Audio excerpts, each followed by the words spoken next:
오늘 우리에게 주신 하나님의 말씀은 구약성서 가운데 예레미야서 2장 9절부터 13절, 그리고 신약성서는 빌립보서 4장 10절에서 13절까지입니다. 먼저 예레미야서를 봉독합니다. 이제 하나님의 말씀에 귀를 기울이시길 바랍니다. 그러므로 내가 너희를 다시 법대로 처리하겠다. 나 주의 말이다. 내가 너희 자손의 자손들을 법대로 처리하겠다. 너희는 한번 키프로스 섬들로 건너가서 보고 게달에도 사람을 보내어서 일찍이 그런 일이 일어났던가를 잘 살피고 알아보아라. 비록 신이라 할 수 없는 그런 신을 섬겨도 한번 섬긴 신을 다른 신으로 바꾸는 민족은 그리 흔하지 않다. 그런데도 내 백성은 그들의 영광을 전혀 쓸데없는 것들과 바꾸어 버렸다. 하늘아, 이것을 보고 너도 놀라고 떨다가 새파랗게 질려버려라. 나 주의 말이다. 참으로 나의 백성이 두 가지 악을 저질렀다. 하나는 생수의 근원인 나를 버린 것이고, 또 하나는 전혀 물이 고이지 않는 물이 새는 웅덩이를 파서 그것을 샘으로 삼은 것이다. 빌립보서 4장 10절 말씀입니다.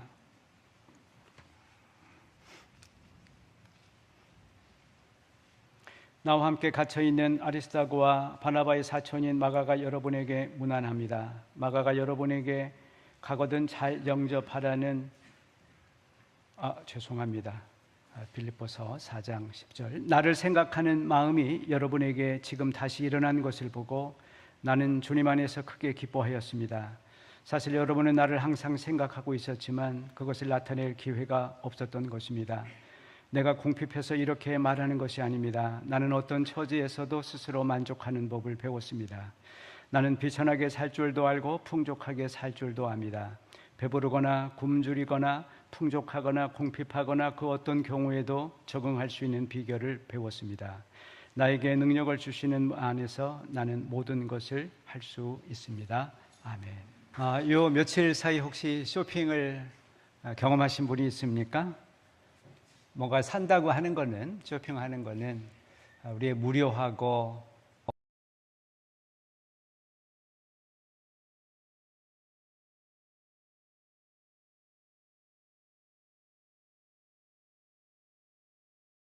돈이 갔는데 한 50% 할인을 한다면요, 돈을 쓰는 게 아니라 돈을 버는 듯한 그런 생각도 하게 됩니다. 뭘 사지 않더라도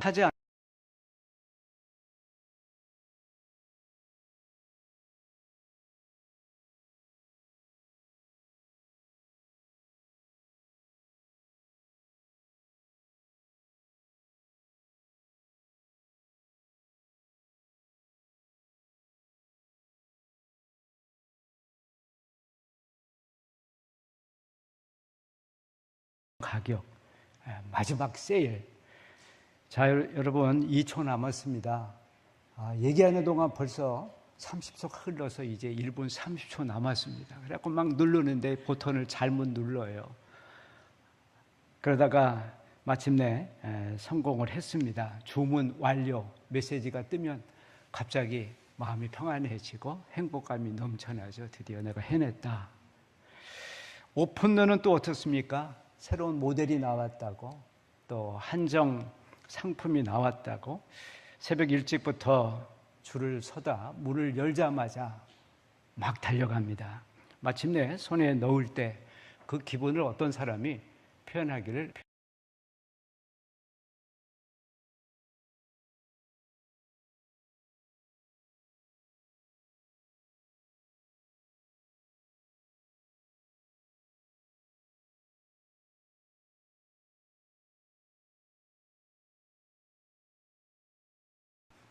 유명 식당과 빵집에서 줄을 서본 경험도 있습니다. 글쎄요, 그 맛이 그 맛, 저에게는 그렇습니다. 다만 줄 선 사람들 대열에서 나도 먹었다. 어쩌면 그 기분을 사먹는 건 아닐까, 이런 생각도 해봅니다. 쇼핑은 다른 어떤 것보다도 매력적인 일입니다. 내가 스스로 무언가를 선택할 수 있는 것, 내가 자유인이라고 하는 것을 느낍니다. 또 무언가를 내 소유로, 어린아이가 뭔가를 가진 것을 먹어서 자기 소유로 만들듯이 우리가 무언가를 산다고 하는 것은 내 소유를 만들어가는 일이기도 합니다. 게다가 어떤 물건을 살 때는 주변 사람들이 부러워하는 시선을 은근히 느낍니다. 수백만 원짜리 카드를 아무 주저함도 없이 착 긁으면 거기 있는 매장 직원이 놀라죠. 존경의 눈빛으로 쳐다보는 듯합니다. 고급 상품 브랜드는 내가 성공한 사람이라고 하는 것을 과시할 수 있는 몇 안 되는 수단이기도 합니다. 그렇습니다. 오늘 우리가 살아가는 사회를 소비사회라고 합니다. 경제적인 면에서 본다면 생산이 아니라 소비가 경제를 이끌어가는 사회입니다.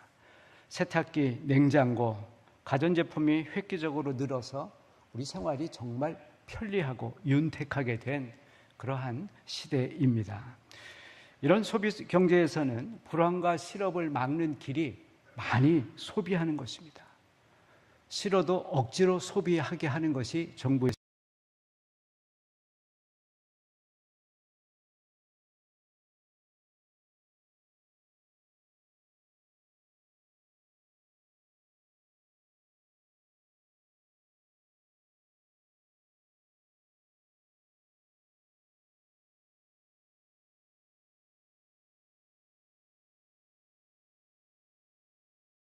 하고 싶어도 못했죠.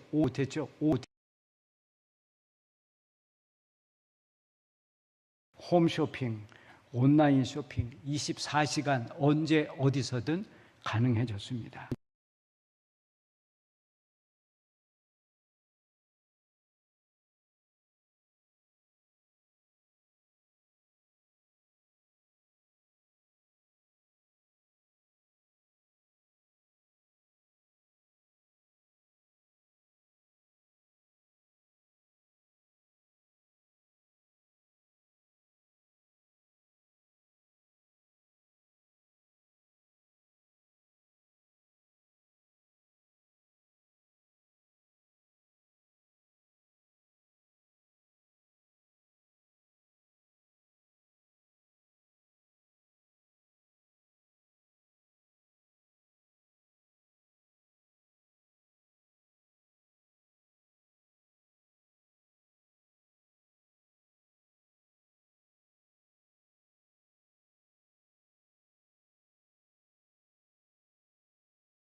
그런 생각을 한다고 하는 겁니다. 백화점 명품관을 찾는 사람들 가운데는 그곳에 드나들면 자기 인생도 자기 인격도 명품으로 변화될 수 있다. 그런 착각을 할 수도 있다고 하는 것입니다. 더 큰 문제는 쇼핑 중독입니다. 있는 걸 모르고 또 사기도 하고요. 그 다음에 계획 없이 70% 할인난다면 몇 년 후에나 쓸 것을 사서 쟁겨놓기도 합니다. 그만 사야지 그렇게 다짐하지만 스스로를 통제 못하는 그러한 충돌 조절 장애, 그것이 쇼핑 중독입니다. 야, 뭘 망설여, 질러버려. 지름신이 임해서 그래서 경제적으로 파산을 하는 그러한 신용 불량자가 되는 사람도 있습니다. 여러분, 카푸어라고 들어보셨죠? 자동차, 고급 외제 자동차를 샀는데 할부금이나 또 그걸 유지하는 비용이 너무 비싸서 그걸 감당하지 못하는 사람들이 자동차는 멋진 걸 굴리지만 라면으로 끼니를 때우는, 그리고 계속해서 신용카드로 빚을 돌려막는, 그래서 그들을 가리켜서 카푸어라고 하는 신조어도 생겼습니다. 환경 파괴 문제는 우리가 더 관심하고 더 염려해야 할 이슈입니다. 소비사회의 상징이라 할 수 있는 일회용품 한 번 쓰고 버립니다. 엄청난 자원을 소모하고 너무나 많은 쓰레기를 생산해냅니다. 우리는 지난 몇 년간 코로나19로 아주 많은 배달량 음식을 먹었습니다. 그 용기 너무너무 많이 나왔던 걸 우리는 기억합니다. 화학섬유로 빨리 만들고 또 빨리 폐기시키는, 그래서 값도 저렴한 패스트 패션, 그것도 문제입니다. 매년 전 세계에서 그렇게 버려지는 옷이 900억 벌이라고 합니다. 제가 이게 사실인가 해서 여러 번 검색을 해봤습니다. 900억 벌. 그 가운데 30%만 재활용되고 70%는 매립되고 태워집니다. 아프리카에 수출되어서 산더미처럼 늘 불타는 산이 되었다고 합니다. 그런데요, 소비사회에서 말씀드린 이런 윤리적인 문제보다 더 심각한 것은 종교적인 문제, 영적인 문제입니다. 어플루엔자라고 하는 책이 있습니다. 어플루언스라고 하는 영어 단어하고 인플루엔자라고 하는 전염성 바이러스가 합해서 된 단어입니다. 그 책에서 저자는 이렇게 말합니다. 현대 소비 사회에서 사람들은 유행병 감기에 걸리듯이 소비병에 걸려 있다. 모두가 소비의 열풍 속에서 늘 모자르다고 허덕인다. 끊임없이 생산되는 물건을 사기 위해서 더 많은 노동을 해야 되고, 더 많은 빚을 져야지 되고, 더 많은 근심과 걱정과 스트레스를 받아가면서 몸과 마음이 병들고 탈진해가는 그런 병에 다 걸려 있다라고 하는 것입니다. 이런 병든 시대의 성서를 한번 돌아보시면 좋겠습니다. 첫 번째 본문인 예레미야서 2장 13절입니다. 내 백성이 두 가지 악을 행하였나니 생수의 근원되는 나를 버린 것, 그리고 물을 가두지 못할 터진 웅덩이를 판 것이라고 했습니다.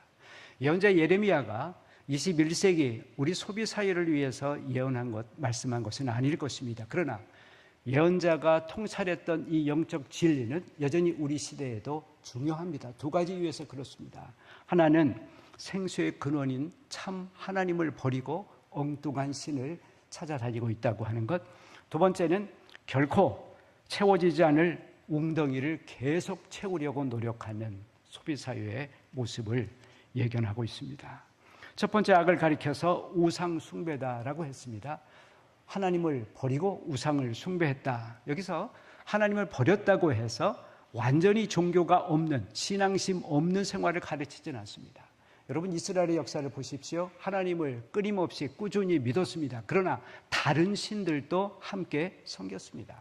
아세라신, 바알신, 그런 신들을 섬겼습니다. 말하자면 우상 숭배는 하나님과 하나님 아닌 다른 신들 사이에 양다리를 걸치는 일입니다. 현대 소비 사회에서 사람들의 양다리 걸치기는 교회와 쇼핑몰 사이에서 이루어지고 있습니다. 말하자면 소비주의는 우리 시대에 하나님과 경쟁하는, 우리가 또 걸치고 있는 하나의 다른 유사 종교가 되었다고 하는 것입니다.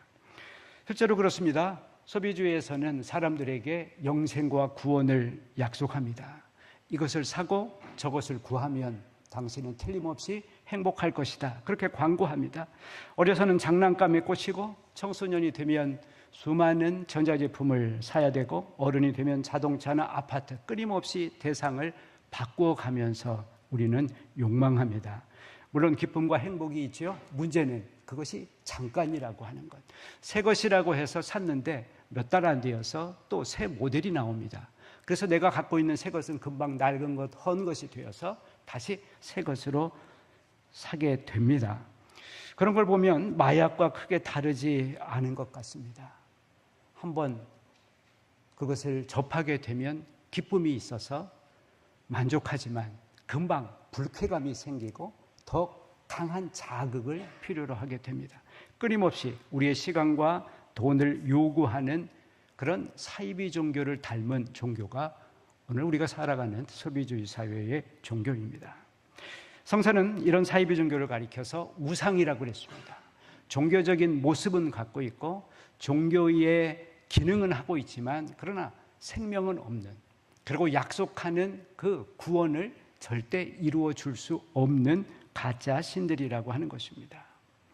성서 속의 우상들은 바알 신상이었고 아세라 신상이었습니다. 나무나 돌 혹은 철로 만든 그러한 허수아비 신상들이었습니다. 그런데요, 요즘에는 움직이는 신상들도 많이 있습니다. K-팝, K-드라마, K-스포츠, 이들을 가리켜서 우리는 아이돌이라고 그럽니다. 아이돌이 영어로 우상이라고 하는 말인 것은 아시고 계실 줄 압니다. 그 우상을 추종하는 광팬들을 보면 웬만한 교회 신자들보다 훨씬 더 열정적입니다. 그들이 집례하는 콘서트장 가보면요, 예배당보다 열기가 더 뜨겁습니다. 더 은혜롭습니다. 자신들이 믿고 따르는 이 아이들들이 무슨 부도덕한 일을 하더라도 믿지 않습니다. 사이비 교주들, 사이비 종교에서 일어나는 일들이 바로 이 소비사회의 현장에서 지금도 일어나고 있다고 하는 것입니다. 우리는 이들을 우상이라고 합니다. 왜 우상이라고 합니까? 종교는 자기를 만든 신, 초월자를 섬기는 일입니다. 우상은요, 그 종교하고 다른 점이 있죠. 인간이 만들고 인간이 그것을 섬기는 것입니다. 십계명 제1계명에서 나 외에 다른 신을 두지 말라. 위로 하늘에 있는 것, 땅에 있는 것, 땅 아래 바다에 있는 어떤 모양도 만들지 말라. 그런데 인간은 끊임없이 자기 욕망 때문에 자기 욕망을 투사해서 수많은 우상들을 만들어내고, 더 이상한 건 그 우상을, 자기가 만든 우상을 신처럼 섬기고 그 우상을 위해서 시간과 에너지와 생명을 바치는 엉뚱한 삶을 살아가고 있다고 하는 것입니다. 인간이 저지른 또 다른 악이 있습니다. 밑빠진 항아리를 우리가 만든 것입니다. 열심히 채우지만 영원히 결핍감 속에 살아가는 비극적인 운명입니다. 수십 년 전에 필리핀의 유명한 대통령 부인이 있었습니다. 이멜다 드레수르메는요, 명품 구두가 3,000켤레 있었다고 합니다. 그걸로 충분하다 생각했을 것 같지는 않습니다. 물론 그 정도는 아니지만 우리도 어느 점에서 보면 닮은 점이 있습니다. 우리 집 냉장고는 점점 용량이 커집니다. 그리고 집은 점점 좁게만 느껴집니다. 우리는 지금 5,000년 역사에서, 우리 한민족의 5,000년 역사에서 가장 풍요로운 시대를 살지만 누구도 이만하면 됐다, 야 정말 좋은 시대다, 그렇게 생각하는 사람은 없습니다. 제가 초등학교 시절에 가정환경조사서라고 하는 게 있었습니다. 너희 집에 있는 것, 시계가 있냐, 라디오, 텔레비전, 냉장고, 전화기, 자동차 있냐, 거기 다 체크하는 거였습니다. 그 당시 피아노 있는 집 아이가 반장을 했습니다. 그리고 자동차 있는 집 어머니는 전교 학부모 회장을 하셨던 것 같습니다. 여러분, 오늘 냉장고, 전화기 없는 집이 있습니까? 그런 집은 없습니다. 그런데 문제는 우리 모두가 여전히 모자르다고 생각한다고 하는 것입니다. 밑 터진 항아리, 채워지지 않을 웅덩이가 되어 있기 때문입니다. 우리의 결핍감, 이것은 어쩌면 물질 문제가 아닐 것입니다. 우리 내면의 문제이고 우리 영혼의 문제입니다. 여러분, 신약성서 누가복음 12장을 보면 참 행복한 한 부자 농부 이야기가 나옵니다. 어느 해 풍년이 들었습니다. 너무나 수확이 많아서 지금 창고에는 다 넣을 수가 없었습니다. 그래서 창고를 더 크게 짓고 더 많이 지었습니다. 거기다가 곡식들을 가득가득 채우면서 그 농부가 이렇게 말합니다. 내 영혼아 평안히 쉬어라. 한 1년, 아니 2, 3년은 너끈히 버틸 수 있겠구나. 성경 이야기는 그 뒤에 한마디를 더 하죠. 그날 밤에 생명의 주인이신 하나님께서 이렇게 말씀하셨다. 어리석은 자야, 내가 내 영혼, 내 것인데 내가 그것을 도로 찾아가겠다. 그러면 네가 말하는 것, 네가 쟁여놓은 것은 어떻게 되겠느냐. 이게요, 옛날 예수님이 말씀하신 농부 이야기만이 아닙니다. 저는 소비 사회를 살아가는 우리들 이야기도 된다고 생각합니다. 우린 쇼핑센터에 가서 혹은 가게에 가서 트렁크 가득, 카트에 가득 담아 트렁크 채우고 그것을 양손에 들고 와서 빈 냉장고를 가득 채웁니다. 그러면서 우리 스스로에게 이렇게 말하기도 하죠. 내 영혼아 평안히 쉬어라. 일주일은 충분한 것 같다. 일주일은 넉넉히 걱정 말고 쉬어라. 그렇게 얘기한다라고 하는 것입니다. 결핍은 두 가지 모습을 지니고 있습니다. 하나는 필요이고 하나는 욕망입니다. 둘 다 무언가 모자르다고 느끼는, 무언가 결핍되었다고 느끼는 것입니다. 필요는요, 그것을 채우면 더 이상 욕구하지 않습니다. 물을 마시고 배가 채워지면 졸음이 오죠. 그것으로 끝입니다. 또 먹으려고 하고 또 마시려고 하지 않습니다. 그러나 욕망은 그렇지 않습니다. 필요는 채워야 하지만 욕망은 다스리고 통제를 해야만 합니다. 채워지지 않기 때문에 그렇습니다. 가만두면 욕망은 자꾸 커지게 돼 있습니다. 더 많이 요구하는 것, 그것이 욕망입니다. 일찍이 마하트마 간디가 이렇게 얘기했습니다. 지구는 온 세상 사람들이 필요로 하는 모든 것을 채워줄 수 있습니다. 그러나 사람들의 욕망은 채워줄 수가 없습니다. 여러분 아시죠? 오늘날 지구에서 생산되는 모든 곡물은 전 세계 80억 명을 다 먹이고도 너끈히 남는 양입니다.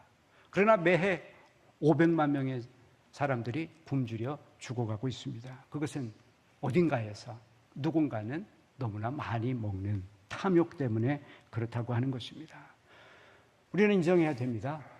매해 최근 우리나라에서 먹고 남는 음식물 쓰레기가 약 20조 원 된다고 하는 것입니다.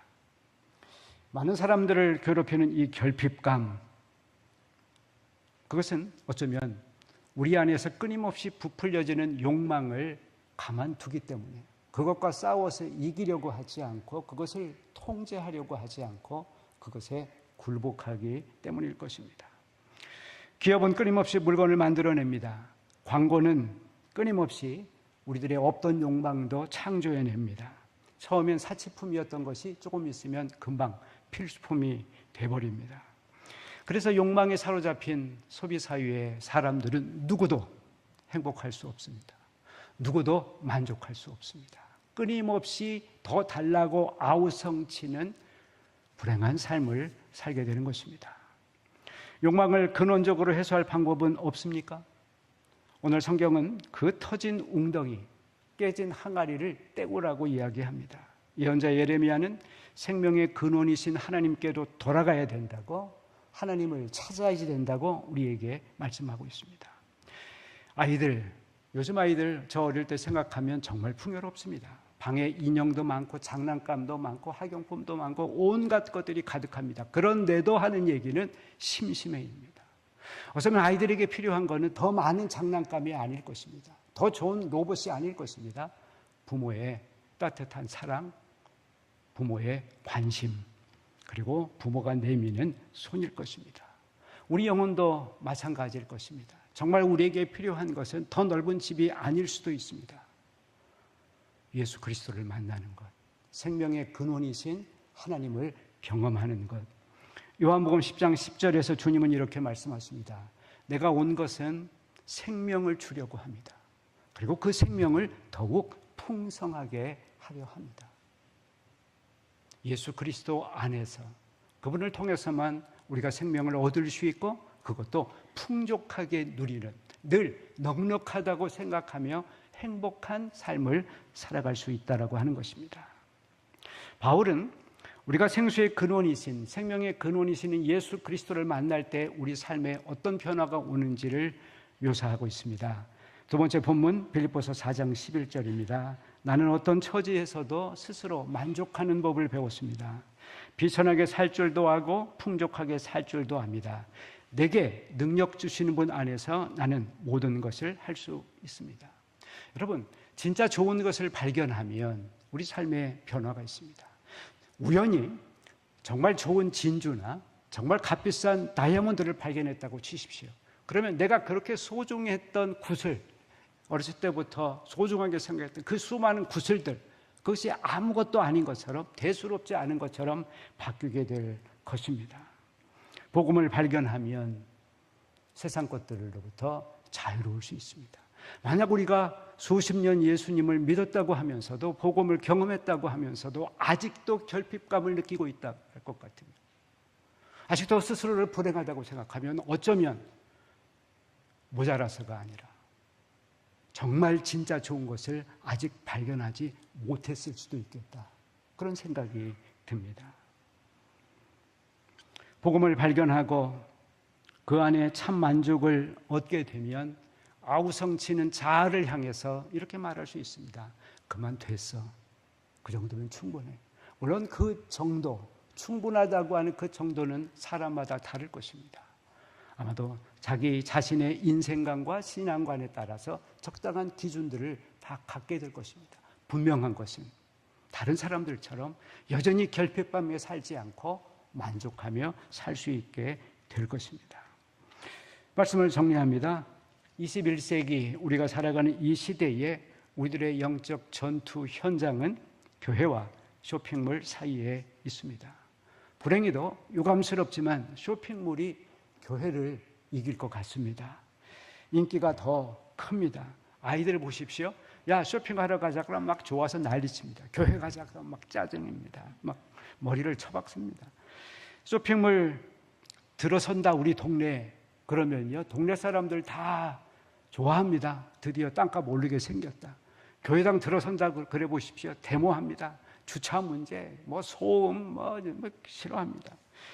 어쩌면 또 교회 가는 횟수보다도 더 자주 쇼핑몰을 가는 생활로 우리 모두가 바뀌어 가고 있는지도 모릅니다. 마지막 하나, 쇼핑하고 나오는 사람 얼굴, 그리고 교회에서 예배 마치고 나오는 사람 얼굴, 어느 쪽이 더 밝을까요? 거기에 우리의 미래가 있다고 생각합니다. 우리의 운명이, 우리 기독교의 미래가 바로 우리 자신들의, 우리 스스로에게 있다고 하는, 그것은 결국 우리가 이 쇼핑 사회에서 어떤 삶의 자세로 살아가는가 하는 것. 우리가 믿는 하나님은 진짜 하나님인가 아니면 가짜 하나님인가, 그것에 달려있다는 말씀으로 오늘 설교를 마치겠습니다. 기도하십시다. 은혜로 오신 하나님, 온통 좋은 물건들로 가득 찬 세상 속에서도 여전히 저희는 허전하고 여전히 저희는 결핍감을 느낍니다. 어리석은 저희들을 긍휼히 여기시고 참 생명의 근원이신 주님을 만날 수 있게 해주시옵소서. 영원한 목마르지 않을, 배고프지 않을 참 음료, 음식을 맛볼 수 있게 해주시옵소서. 우리 주님 예수 그리스도의 이름으로 기도하였습니다. 아멘.